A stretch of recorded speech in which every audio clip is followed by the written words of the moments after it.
দেখো আমি চিতই পিঠা বানাচ্ছি, দেখো কেমন হয়েছে।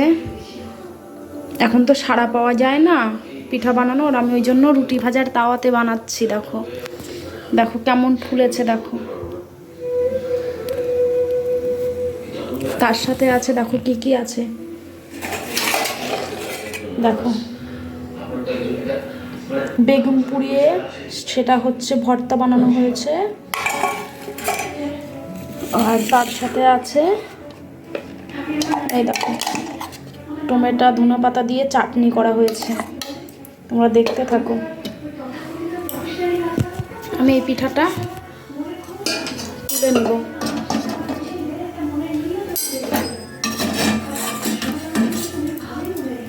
দেখো কি সুন্দর করেছে, দেখেছো? দেখো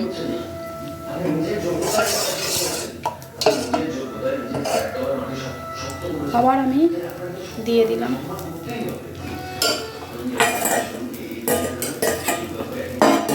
এবার ঢেকে দিব।